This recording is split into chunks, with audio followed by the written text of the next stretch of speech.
Muito boa noite.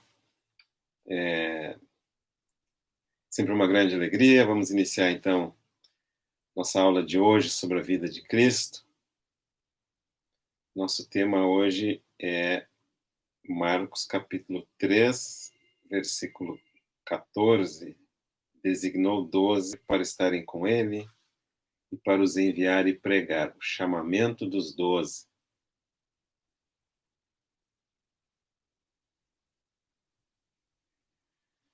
Vamos ler juntos Marcos 3, 13 e 14, 15, 16, 17, 18, 19. Marcos 3, de 13 a 19. Depois subiu ao monte e chamou os que ele mesmo quis e vieram para junto dele. Então designou 12 para estarem com ele e para os enviar e pregar, e a exercer a autoridade de expelir demônios. Eis os 12 que designou: Simão, a quem acrescentou o nome de Pedro, Tiago, filho de Zebedeu, e João, seu irmão, os quais deu o nome de Boanerges, quer dizer, filhos do trovão, André, Filipe, Bartolomeu, Mateus, Tomé, Tiago, filho de Alfeu, Tadeu, Simão o Zelote e Judas Iscariotes, que foi quem o traiu. Vamos orar? Amado Senhor,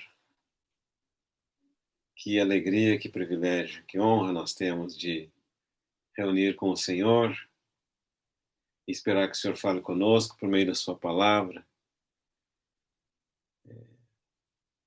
Traga correção, traga encorajamento, traga luz. O Senhor sabe o que nós precisamos ouvir e que hoje possamos ouvir a Tua voz por meio do estudo da palavra. Nós oramos e agradecemos no nome de Jesus, nosso Senhor. Amém.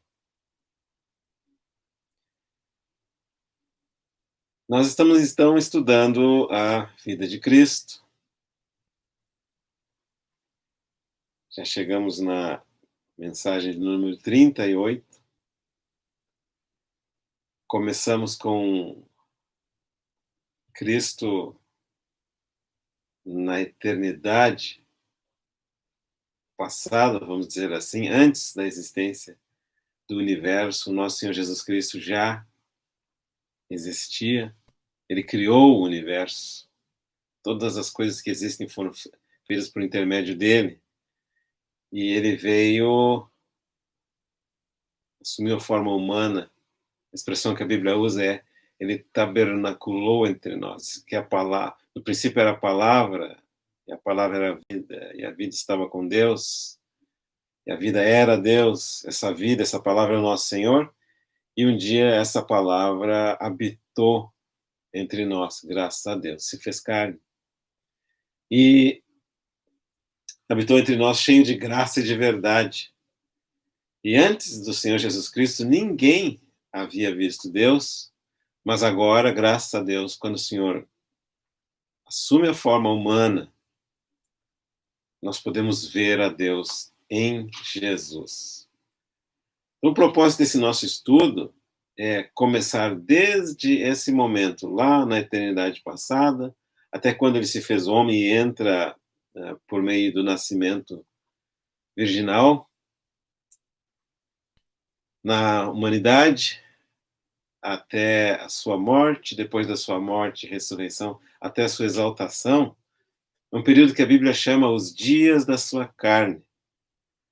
E a nossa ambição com esse estudo é efetivamente chegar até a exaltação. Você pode perceber que nós estamos indo passo a passo, estamos basicamente usando o Evangelho de Marcos como referência, não sempre, mas referência principal é Marcos, e analisando os eventos na vida do nosso Senhor à medida que eles são apresentados. E quando chegamos aqui no capítulo 3, versículo 13, nós temos aquele momento em que o Senhor chamou um grupo de entre os seus seguidores e colocou eles numa posição especial. Ele chamou para eles estarem com ele de maneira especial, como nós lemos agora, e para os enviar a pregar e a exercer a autoridade de expelir demônios. Vemos então que ele toma esses discípulos e torna eles uma equipe especial que vai andar com ele de maneira especial. E hoje nós vamos ver a importância, o significado disso. É bom lembrarmos que nas aulas anteriores, que nós estávamos envolvidos com a oposição ao Senhor Jesus Cristo, com as questões do sábado e aquelas coisas relacionadas com esses eventos, foi uma espécie de ponto especial no ministério do nosso Senhor, pois ali começou a oposição ao Senhor. O Evangelho de Marcos é o final do capítulo 2 e o início do capítulo 3, essa oposição ao nosso Senhor. E essa oposição depois resultou em aqueles inimigos do Senhor o colocarem na cruz do Calvário. Foi um momento especial. E agora é um outro momento especial. Ele chamou esses 12 para estar com ele. Por que é especial? Porque a partir daí houve uma espécie de mudança na obra do nosso Senhor aqui na Terra. Ele passou a ensinar esse grupo específico de uma maneira mais ampla. Você vai ver em todos os evangelhos que a parte mais doutrinária do ensino do nosso Senhor, ensinos mais profundos, foram dados para esse grupo de 12 homens a quem ele escolheu. Qual é a importância desse grupo? Num primeiro momento, para fazer aquele trabalho que ele não mais daria conta de fazer sozinho. As multidões cada vez maiores, as necessidades cada vez maiores, então esse grupo ia ajudar o nosso Senhor, esse grupo de homens. A outra razão é companheirismo. Eles seriam aqueles que estariam com o Senhor de maneira mais próxima. Alguns deles estiveram com o Senhor até o fim da sua jornada aqui na Terra, nos momentos mais íntimos, nos momentos mais intensos, nos momentos mais difíceis, e também nos primeiros momentos, depois da sua morte, na sua ressurreição, eles estavam com ele. Outra coisa que esse grupo fazia, com a ajuda de algumas mulheres também, era atender às necessidades mais imediatas do nosso Senhor. Aquelas coisas do dia a dia, organizar o lugar onde ele iria, ir adiante dele em certas coisas, prover alimentação, especialmente com a ajuda de algumas mulheres.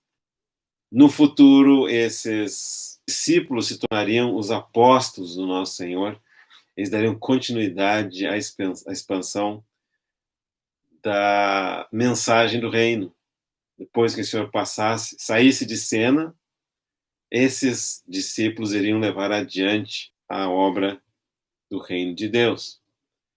Quais as primeiras lições que nós queremos mencionar aqui já de partida? Que o método de Deus sempre foi o homem. Jesus Cristo, homem, veio ser o nosso Salvador, embora ele seja Deus, mas ele não usou como prerrogativa o fato de ser Deus para fazer a obra que ele fez aqui na Terra. Depois usou esses 12 primeiros discípulos que vieram a ser os 12 primeiros apóstolos, e ao longo dos séculos, ele vem utilizando homens até os dias de hoje. E claro que quando nós estudamos a vida do nosso Senhor Jesus Cristo é porque nós queremos aprender como a vida de Deus se manifesta aqui na Terra. E uma das maneiras que a vida de Deus se manifestou aqui na Terra através de Cristo é usando homens para auxiliá-lo na obra do reino. Será que você está ouvindo esse chamado também? Mas não é só o chamamento para a obra, é o chamamento também para o companheirismo. Às vezes nós pensamos assim, não, agora o Senhor Jesus Cristo já está exaltado na glória. Ele ocupa aquela posição de maior autoridade em todo o universo ao lado do trono da majestade nos céus. Ele não precisa de companheirismo, nós pensamos. Por que nós pensamos dessa forma? Porque nós achamos que ele é igual a nós, que ele estando na glória, ele está realizado, mas na verdade, o Senhor está na glória, mas o coração dele geme com cada alma que aqui na terra está e que se perde. Cada pessoa que não o conhece, cada pessoa que não o compreende, nós ainda vivemos numa humanidade que não compreende o Senhor Jesus Cristo. Ele ainda segue sendo rejeitado, ele ainda segue sendo desprezado, ele ainda segue sendo incompreendido até o dia de hoje. Isso pesa e dói no seu coração divino, cheio de amor. Ele ainda precisa de companheirismo. Ele ainda encontra consolo ao ver que existe na terra corações que o amam. Assim de simples. Companheiros nesse momento da sua rejeição, em que o mundo não sabe que ele é rei. Mas ele sabe que tem alguns que têm esse conhecimento. E compartilham com ele essa mesma dor da humanidade que o rejeita. E labutam com ele para que essa humanidade venha conhecê-lo. Deus não tem prazer na morte de ninguém, nem mesmo dos perversos. A última oração que o Senhor Jesus Cristo fez quando ele estava na cruz, momentos antes de morrer, foi uma oração dizendo: Pai, perdoa-lhes, porque eles não sabem o que fazem. A humanidade está perdida sem saber para onde vai, sem saber o que faz. Se você escutar o clamor das ruas, existe um clamor nas ruas por justiça. Existe um clamor nas ruas por paz. Existe um clamor nas ruas por equilíbrio social, por um melhor tratamento às mulheres, por igualdade racial, por distribuição de riquezas. E as ruas estão olhando para o lado errado, para a solução errada, e as multidões estão indo de maneira acelerada, infelizmente, de encontro à morte e à tristeza, e a muitos deles à perdição eterna. O que você acha que passa no coração do Senhor Jesus nessas condições? Claro que ele não tem prazer nisso que está acontecendo. Então, esse aspecto de ser companheiro do Senhor agora, no tempo da sua rejeição, ainda é muito válido. Faz parte do chamamento. E a oportunidade que nós temos de ministrar a Ele diariamente, confessando a Ele o nosso amor, confessando a Ele a gratidão, o nosso apreço por tudo que Ele fez na cruz do Calvário por nós. E, claro, nós temos também a oportunidade de dar continuidade à obra de propagação do reino. O reino de Deus, diferente, nessa época que nós estamos vivendo, diferente dos reinos humanos, ele é estabelecido pela palavra, e o semeador saiu a semear. Nós veremos isso no futuro, ao longo do nosso estudo. O reino de Deus é estabelecido por meio da palavra, e se nós não falarmos, quem falará? E esses primeiros apóstolos foram chamados também para curar, foram chamados para expelir demônios, foram chamados para ensinar, foram chamados para fazer discípulos. Em Mateus, no capítulo 28, versículo 18, está mencionado: Jesus, aproximando-se, falou-lhes, dizendo: toda autoridade me foi dada no céu e na terra, ide, portanto, fazei discípulos. Nós também recebemos esse chamamento. Então, à medida que nós vamos estudando esse tema de hoje, a nossa expectativa é que você também ouça esse chamamento para ser um discípulo do Senhor Jesus. Claro, nós mencionamos então a importância dessa mudança na parte de ensino do nosso Senhor, porque agora vai incluir também o treinamento dos discípulos.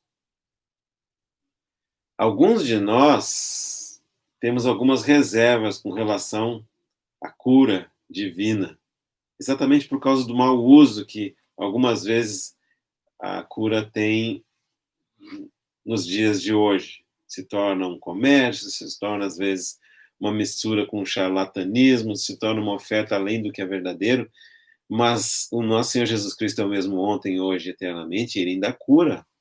Nós somos enviados também para orar pela cura das pessoas. Somos enviados também para expulsar demônios na autoridade do nome do Senhor Jesus. Somos enviados a pregar o Evangelho e também queremos acrescentar esse ponto muito importante: somos chamados a fazer discípulos. Dois extremos na questão da cura, né? Tem pessoas que acreditam que a cura é o centro do reunir do cristão e eles apregoam que o Senhor quer curar a todos. Esse é um extremo, eles vivem em função das curas. E o outro extremo, aqueles que não creem na cura de modo algum, não creem que Deus pode ainda curar, não oram por cura, não se preocupam com isso, não acreditam nisso. São dois extremos que deveriam ser evitados. Não é tudo centrado na cura e tampouco não podemos ignorar que Deus pode sim curar. Ele quer curar. Da mesma forma, a questão relacionada com a ação dos demônios, e às vezes a ação dos demônios e as enfermidades em conjunto, alguma enfermidade que você vai ao médico e o médico não resolve, ele faz todos os exames, exame de sangue, tomografia, exame de alergia, todos os exames, e a enfermidade continua, é muito provável que essa enfermidade ela não tem origem, não tem uma causa física. Se tem origem na causa física, toma o remédio e cura, assim de simples. Faz o exame e identifica. Se não tem origem na causa física, então nós devemos orar para que as causas relacionadas ao mundo espiritual sejam também identificadas e resolvidas no poder do nome de Jesus Cristo. Então, extremos no aspecto da cura, extremos no aspecto do discipulado. Tem alguns que creem a tal ponto no discipulado que o discipulado se torna o centro do seu reunir. E, infelizmente,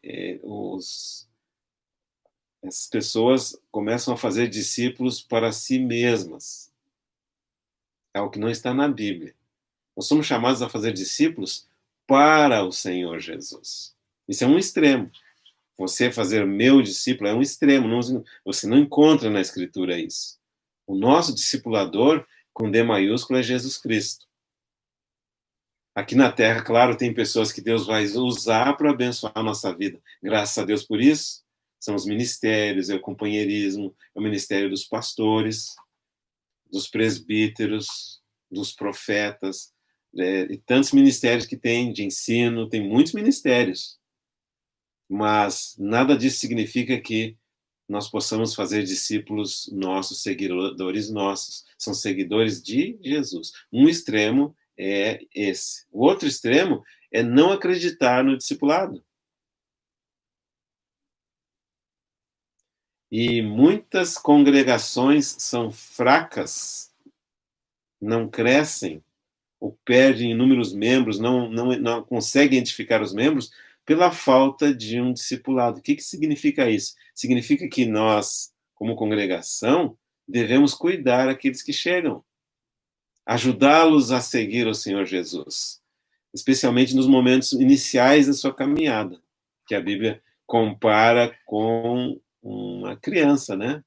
Quem nasce de novo, mesmo que é o nascimento espiritual, passa por uma infância espiritual. Somos bebês em Cristo. Não sabemos ler a Bíblia. Alguns não sabemos identificar nem a diferença entre Novo e Velho Testamento.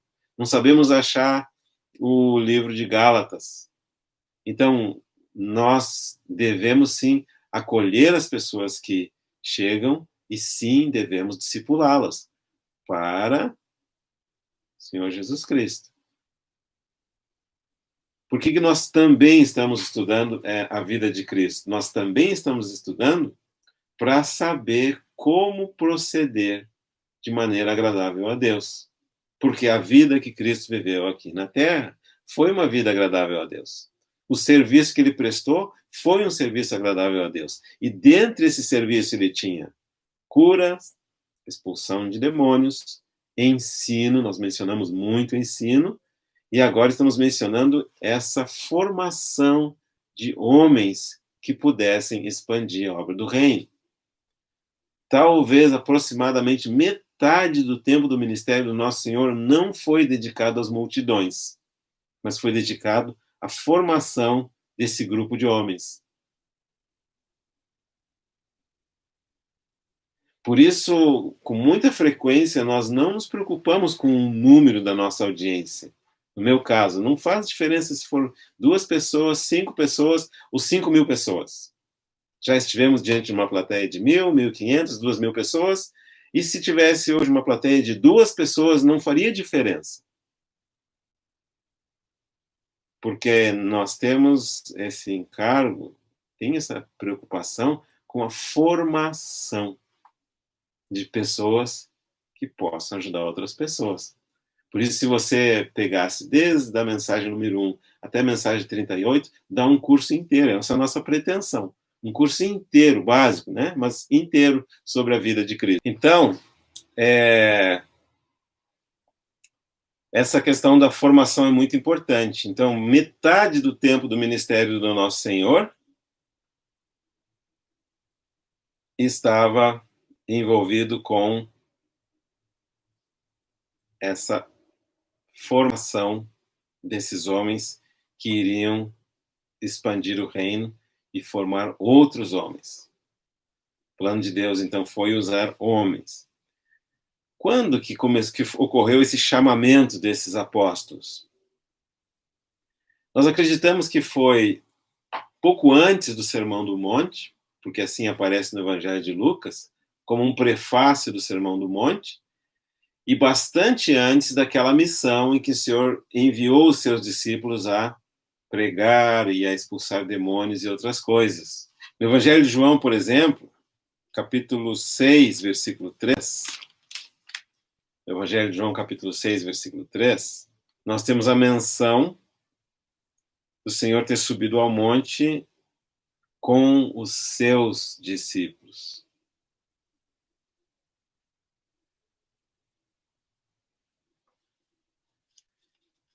E no versículo 67, João 6, 67, nós temos a menção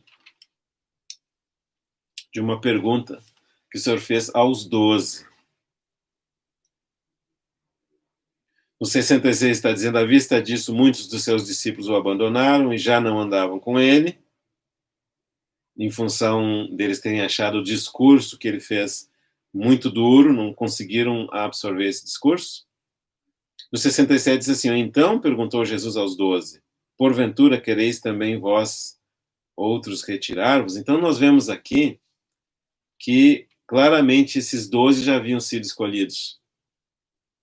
E temos no 68 uma resposta maravilhosa do Pedro, né? Não é o tema do nosso compartilhar hoje, mas você não devia perder essa resposta. Olha o que o Pedro respondeu. Respondeu Simão Pedro, Senhor, para quem iremos se tu tens as palavras de vida eterna? Olha que resposta maravilhosa. Você perguntou, vocês querem ir também escandalizados, querem ir embora? Vários o deixaram. E o Pedro diz, não, para quem nós iremos se tu tens as palavras de vida eterna? Nós vemos então, de acordo com João, que um pouco depois daquele discurso sobre o pão da vida, os 12 já estavam separados. No Evangelho de Lucas, Mateus e Marcos, fica claro então que foi um pouco antes do Sermão do Monte e bastante antes que eles fossem enviados à obra de missões. E aqui, de novo, como nós já tínhamos mencionado anteriormente, nós vamos chamar atenção para esse ponto. Os 3 evangelhos, Mateus, Marcos e Lucas, mencionam o chamamento desses discípulos para serem apóstolos. Lembra que nós havíamos mencionado que se algo é narrado nos evangelhos 3 vezes, certamente é um assunto importante. Não que os outros não sejam importantes, mas sem dúvida isso é uma questão central, por isso o Espírito Santo repete ela várias vezes. Então, em Marcos, se encontra no capítulo 3, versículo 13 a 19, como nós lemos no princípio hoje. E você vai ver, na grande maioria das Bíblias, você vai encontrar que tem umas letrinhas minúsculas nas imediações ou embaixo do subtítulo as passagens nos outros evangelhos em que essa mesma narrativa aparece. Menção paralela. Então, na minha Bíblia tem letras menores ali, que é essa escolha dos 12 apóstolos, em Mateus e no capítulo 10, versículos 1 a 4. Na sua provavelmente tem também. Em Lucas, no capítulo 6, versículos 12 a 16. Quando nós lemos esse mesmo fato em cada um dos evangelhos, vai haver pequenas diferenças, e essas diferenças não são contradições, não são erros na Bíblia, que a Bíblia não tem erros, não são inacuracidades, não. São pontos de vista diferentes que, em geral, vão enriquecer, complementar a nossa compreensão de um determinado fato. Então, por exemplo, que foi antes do Sermão do Monte, não aparece aqui em Marcos, mas vai aparecer no Evangelho de Lucas. E que foi antes da missão daqueles 12 ou dos 70, provavelmente aparece só em Mateus. Então você vai ver que vai enriquecendo. E também o fato de que o processo que o Senhor Jesus Cristo usou para escolher esses 12 foi baseado em oração, aparece só em Lucas. Então, nas menções paralelas, você vê que vai enriquecendo. Claro, tem uma pergunta, né? Por que 12 apóstolos? O que tem esse número 12 de especial? Não podemos esquecer que o Senhor Jesus Cristo é o Messias. É aquele ungido prometido à nação de Israel. 12 é algo que nos refere à nação de Israel. Nos faz lembrar da nação de Israel. Nos faz lembrar que o Senhor Jesus veio estabelecer um reino, e essa promessa de estabelecimento do reino foi dada à nação de Israel. E ela não foi anulada. Veremos no futuro como o Senhor menciona que esses apóstolos um dia julgariam as 12 tribos de Israel. Então, esse significado número 12 relaciona esses primeiros discípulos, primeiros apóstolos, à nação de Israel. E você vai ver ao longo da caminhada deles com o Senhor Jesus Cristo, eles sempre nutriram essa esperança até o último momento antes da partida do Senhor para o céu, nutriram a esperança do estabelecimento do reino de Deus, ou do reino prometido a Israel. Nós sabemos que a hora do estabelecimento desse reino, eles não captaram muito bem. A maneira do estabelecimento desse reino, eles também não captaram muito bem, mas eles nunca deixaram de crer no estabelecimento do reino, e o Senhor nunca os criticou por causa disso. Lembra que teve uma oportunidade que eles disseram assim: Senhor, quando na glória do teu reino, permita do que um sente à tua direita e outro à tua esquerda. O Senhor repreendeu esse desejo deles de grandeza, né, uma maneira humana de pensar. Mas o Senhor não repreendeu a concepção que eles tinham de que um dia o reino seria estabelecido.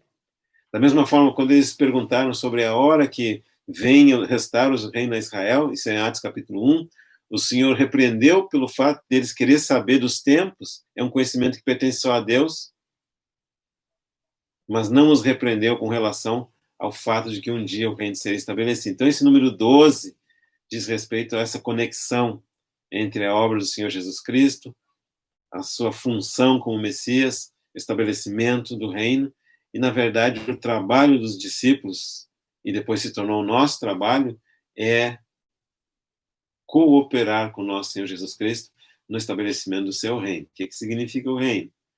Que um dia o Senhor Jesus Cristo reinará aqui na Terra. Um dia todas as coisas estarão debaixo do controle sábio, justo, misericordioso do nosso Senhor. Muito bem. Vamos ver as pessoas, os nomes. Marcos capítulo 3, versículo 16. O primeiro deles, Simão, a quem chamou de Pedro. É um conhecido nosso, né? Aparece muitas vezes no Evangelho, está entre os primeiros que se juntaram ao Senhor, ex-discípulo do João Batista, e depois foi grandemente usado na história da igreja. Depois temos Tiago, o filho de Zebedeu, e João, seu irmão, também estão entre os primeiros, filhos de uma mesma família, de temperamento forte, mas o João também é um dos mais proeminentes que um dia veio a ser apóstolo do amor. Temos o André, o Filipe, aquele que estava debaixo da figueira, Bartolomeu, o Mateus, sobre quem nós conversamos do chamamento sobre ele, né, muito especial. Ele era um cobrador de impostos, um publicano, e foi transformado em ele era servo do rei de Roma, se transformou em servo do rei dos reis. Temos depois o Tomé, que vai ficar conhecido mais para o final da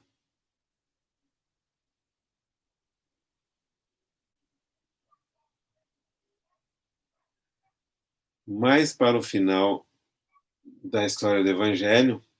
O Tomé, ele tinha um grande coração, né? Mas ele era meio negativo. Em João, capítulo 11, temos o relato da história da ressurreição do Lázaro.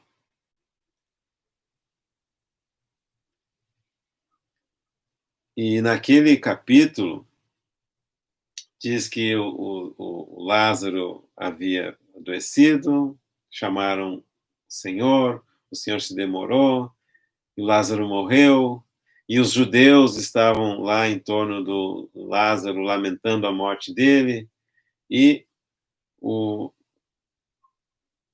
Senhor Jesus Cristo decide ir até lá, mesmo sabendo que Lázaro havia morrido, e o Tomé, capítulo 11, versículo 16, então Tomé, chamado Dídimo, né, que significa o gêmeo, disse aos condiscípulos, vamos também nós para morrermos com ele. Então, mostra aqui um negativismo enorme, um desconhecimento do Senhor também. Mostra falta de fé, tanta coisa que depois vamos ver que nele também aparece de novo falta de fé, mas uma coisa você não pode negar, coração corajoso do Tomé, de amor ao Senhor, de confiança no Senhor, de mesmo sabendo que a ida, de acordo com a concepção negativa dele, né? E era para a morte, ele não disse, vamos morrer, ele disse, vamos morrer, então eu não vou. Não, ele foi junto. Maravilhoso o coração dele, né? É o mesmo Tomé que lá no capítulo 20 de João, versículo 24, se negou a crer que o Senhor havia ressuscitado. Ora, Tomé é um dos 12, chamado Dídimo, não estava com eles, quando veio Jesus. Disseram-lhe então os outros discípulos, vimos o Senhor, mas ele respondeu, se eu não vir nas suas mãos o sinal dos cravos, e ali não puser o dedo e não puser a mão no seu lado, de modo algum acreditarei. Nós vemos então que ele tinha um coração de amor pelo Senhor Jesus Cristo, ele não creu na ressurreição do Senhor. E o último dos discípulos desse grupo aqui de Marcos, que eu gostaria de mencionar, hoje é o Judas Iscariotes. E o Judas leva essa péssima marca, depois do seu nome, como aquele quem o traiu. Nós vemos que as informações que nós temos desses primeiros discípulos que vieram a ser os 12 apóstolos do nosso Senhor, nos mostra quão humanos eles eram. Mostra as falhas que eles tinham. Praticamente todos eles, em algum momento, foi descortinado perante os nossos olhos alguma falha deles. E, ao mesmo tempo, nós vemos que a humanidade deles não os impediu de servirem ao Senhor. Nós vemos que eles eram homens de carne e sangue como eu e você. Tinham os seus desequilíbrios, as suas virtudes, os seus defeitos, mas foram usados pelo nosso Senhor Jesus Cristo. Isso também nos dá muito consolo. Às vezes nós criamos uma impressão de perfeição sem pecado. Nós, como cristãos, temos que ser perfeitos sem pecados. Tal fato não existe na Escritura. Só existiu um também na experiência, na Escritura e na experiência, que é perfeito e sem pecado. Esse um é o próprio Filho de Deus. Todos nós, os demais, isso é importante relatar, somos meros mortais. Somos humanos, somos frágeis, somos falhos. Claro, nós somos mortais que têm em si a vida eterna. Somos falhos que têm em si o poder de Deus, mas continuamos sendo humanos. Isso é muito importante. Tanto para o ponto de vista de mantermos em humildade no nosso lugar, e também para lembrar esse fato que nós somos criaturas, Deus é o Criador, Ele é Deus, nós somos homens e mulheres. Ele é grande, nós somos pequenos, ele é infalível, nós somos falhos. É importante lembrar disso. Eu lembro de uma espécie de reflexão que alguém fez, passando por vários caracteres da Bíblia, personagens que são louvados pela sua atitude em relação a Deus. Abraão, o pai da fé, teve aquele momento de covardia.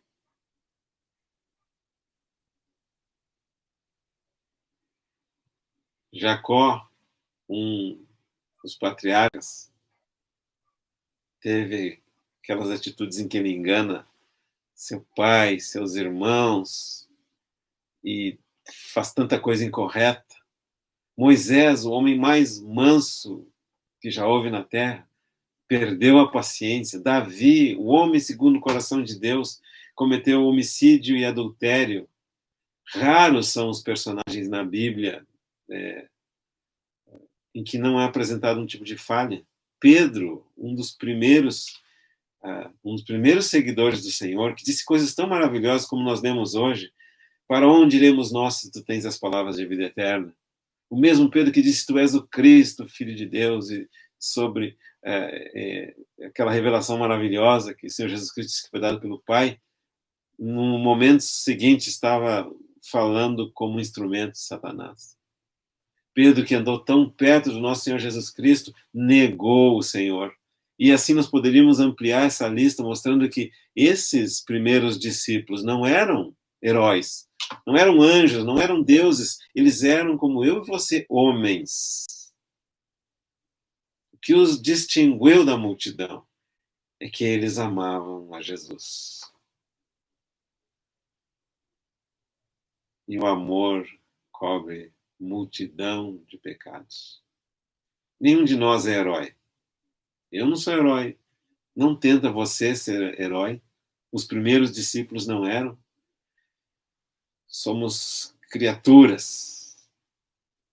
Ele somente é Deus, e por isso nos curvamos diante dele, e por isso rendemos a ele adoração. Ele é um Deus eterno. Nós somos criaturas de Deus, e agora também filhos. Temos a vida de Deus. Um dia teremos essa vida de maneira plena. Um dia sim teremos a mesma impecabilidade que Deus tem. Hoje ainda não é assim. O máximo que nós podemos andar hoje é andar dia a dia pela fé no sangue do Cordeiro. Cada vez que cometemos um delito, pecamos, às vezes pecamos em ação, outras vezes pecamos por omissão. Cada vez que nos damos conta de um pecado, de uma falha, de um equívoco, de um engano, de uma mentira, de uma queda na tentação, cada vez temos que lembrar de novo daquele sangue que nos comprou para Deus, que nos limpa do nosso pecado, que nos purifica do nosso pecado, e dessa maneira nos mantemos em comunhão continuada com o nosso Senhor Jesus Cristo e com Deus por meio de Jesus Cristo. Da mesma forma como nós não temos um fôlego só, respira uma vez quando nasceu e solta o ar quando morre, não, a cada momento respira para dentro e expira para fora. Da mesma forma é a caminhar espiritual. Nós somos humanos e, graças a Deus, somos humanos com a vida divina em nós. Somos vasos de barro com um tesouro precioso lá dentro. Somos mortais a caminho da eternidade em Deus.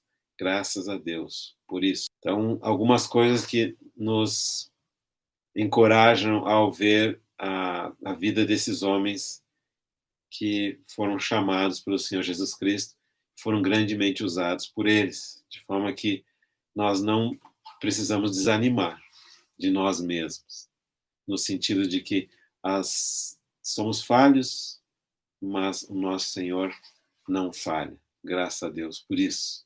Abraão, apesar da sua falha, é relatado para nós em toda a Bíblia como o pai da fé, o pai de todos os que creem. Davi é aquele que é chamado como o antecessor do Senhor Jesus Cristo. Né? O Senhor Jesus Cristo um dia vai se assentar no trono do Davi. E Deus é o Deus de Jacó. Pedro foi restaurado. E João, que foi chamado, era uma pessoa de temperamento violento, um dia é chamado ao longo da história como o apóstolo do amor. Graças a Deus por isso. O nosso Deus nos dá muita esperança através do estudo da sua palavra. Próximo ponto que eu queria chamar a atenção é o critério que o Senhor usou para a escolha desses 12 homens. Se você olhar bem esse grupo de pessoas, se dará conta que eles não faziam parte da elite social. Não eram ricos, talvez com exceção do Mateus. Mateus provavelmente era rico, acostumado a tratar com dinheiro grande, mas os demais é bastante provável que não. Embora o Tiago e o João tivessem alguns meios, porque eles eram empresários com o pai deles, mas não eram ricos, a grande maioria deles. E tem um nome aqui que a gente chama atenção, o Simão o Zelote. Simão o Zelote era parte de um movimento revolucionário que seguiu um chamado Judas Galileu, que se levantou contra o governo romano. Aí você vê assim que como que o Senhor pôde ter convidado esse Simão o Zelote para ser seu seguidor, seu discípulo, seu apóstolo? Enquanto que Simão queria lutar quase como que um terrorista, quase como membro de uma organização criminosa. E o Senhor Jesus Cristo não veio estabelecer o reino de Deus por meio de terrorismo ou atos violentos. Ele veio semeando a palavra. Mas o Senhor acolheu Simão Zelote. Aí você coloca o Simão Zelote em oposição ao Mateus. O Mateus trabalhava para o governo romano. Simão Zelote queria derrubar o governo romano. Mas quando ambos foram atraídos por Cristo Jesus, caíram por terra suas diferenças e eles puderam servir o Mestre. Então, quando você olha essa diferença na maneira que eles, na história passada dessas pessoas, você vai ver que o Senhor Jesus Cristo não usou sabedoria convencional para escolher os discípulos. Lucas nos fala qual o segredo que o Senhor Jesus Cristo usou para escolher seus discípulos. O segredo era que ele orou e usou a sabedoria divina. Cada um daqueles discípulos foi dado para o nosso Senhor por Deus. E nós vemos ali que em Cristo caem por terra todas as oposições. Também tem uma coisa muito interessante de ser mencionada aqui, que nesse grupo de discípulos você vê pessoas, cada uma diferente da outra. E ali você tem uma miniatura da igreja ou um germezinho do que a igreja deveria ser. Uma coisa que nós sempre pecamos, nós imaginamos que todo mundo tem que ser igual. Isso já é ruim, né? Mas pior ainda, qual que é a pior? Imaginamos que todo mundo tem que ser igual a mim. E a igreja é uma diversidade de pessoas. Tem gente pobre, tem gente rica, tem gente com formação cultural, tem gente sem formação cultural, tem gente profissional liberal, tem gente que é empregado. E isso é a característica da igreja, essa diversidade, e nós deveríamos valorizar essa diversidade. E não desvalorizar alguém por causa da sua posição social, não valorizar alguém por causa da sua condição financeira, não menosprezar alguém por causa da sua pobreza, não idolatrar alguém por causa da sua cultura. Cada um veio a esse mundo numa posição diferente e a igreja é constituída por todas as posições. Essa é a maravilha da igreja, o que não pode ser dito a respeito de nenhum outro agregamento social que existe na humanidade. Os extremos que se encontraram entre os discípulos mostra a diversidade que há na Igreja de Deus. Se você for ver do ponto de vista da etnia, tem orientais, japonês, chinês, tailandês, tem afrodescendentes, nigeriano, queniano, sul-africano, pessoa da África, país que você não sabia que existia. Existe caucasiano, sueco, norueguês, finlandês, alemão, francês. E indígenas, pode colocar o que você quiser, aí vai encontrar. Por que nós insistimos em querer uma uniformidade? Todo mundo tem que ser igual a mim. Todo mundo tem que pensar igual a mim. Todo mundo tem que parecer igual a mim. Todo mundo tem que ter a mesma cor que eu tenho. Todo mundo tem que ter... Não, não. Isso são todos conceitos humanos. Mas à medida que nós vamos aproximando do Senhor Jesus Cristo, se a aproximação é verdadeira, esses conceitos têm que cair por terra. Em Cristo não tem grego, não tem judeu, não tem romano, não tem homem, não tem mulher. Essa é a riqueza da igreja. Esse é o que torna a igreja fascinante.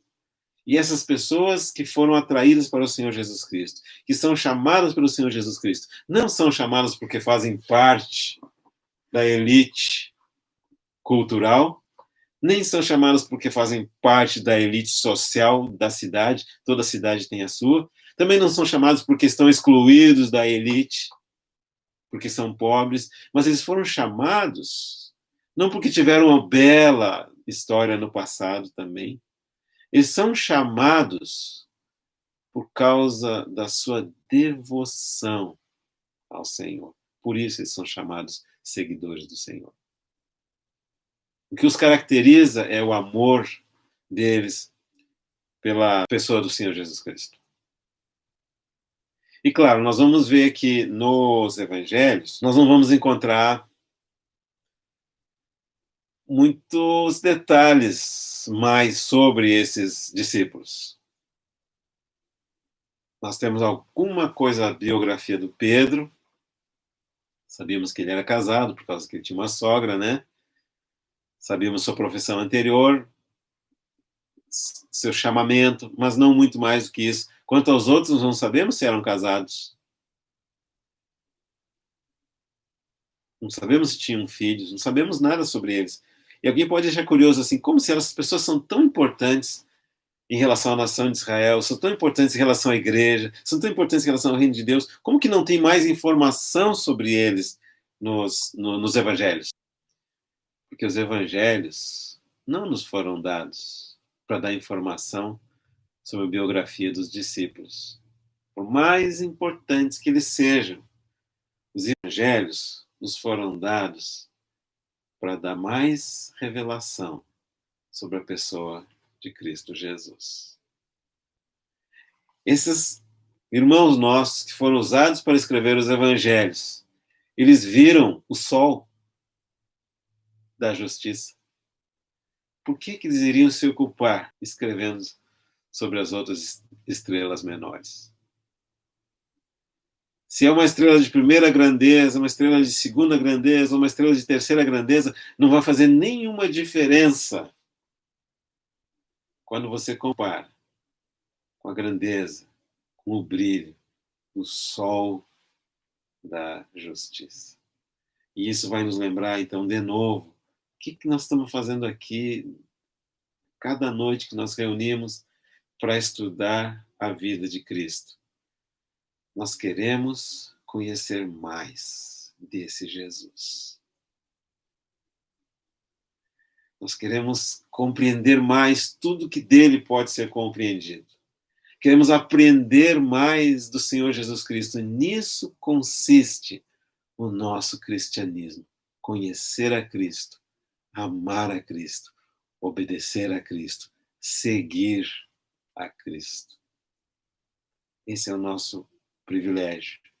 Essa é a nossa honra. Não pensemos que nós estamos aqui simplesmente estudando doutrinas, embora tenha doutrina envolvida com o que nós estamos falando, ou estudando história. Não, esse livro que nós estamos usando como base e para o qual eu como tentando ajudar os irmãos, estou tentando fazer com que os irmãos vão e vocês mesmos vão para a palavra de Deus escrita, porque essa palavra é viva. Essa palavra é vida. Essa palavra é muito mais do que literatura. Deixa que essa palavra entre no seu coração. Absorve ela, deixe que ela module a sua mente. Estude ela, creia nela, busque encontrar nela Cristo em todas as formas que nos é apresentado, e essa palavra terá um efeito sobrenatural na nossa vida. Cristo vai, sem dúvida nenhuma, sendo formado em nós. Algo vai mudando na nossa carreira. A presença dele se torna mais forte. A palavra dele se torna mais clara. A existência dele se torna mais substancial. E gradualmente, você não sabe explicar como que você sabe, mas você saberá dizer que você sabe. Você talvez não consiga justificar tudo o que sente, mas você poderá dizer, eu sinto. Talvez não saiba descrever, mas poderá afirmar, eu sei. Como Paulo um dia pôde afirmar, eu sei em quem eu tenho crido. Eu sei em quem eu tenho colocado a minha esperança. Eu sei quem é a minha rocha.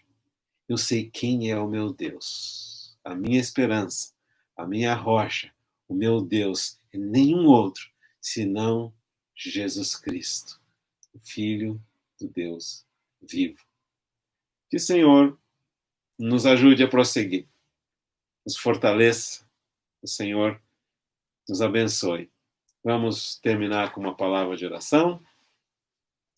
Amado Senhor, te damos graças outra vez, Pai bondoso, porque o Senhor escolheu não somente aqueles 12,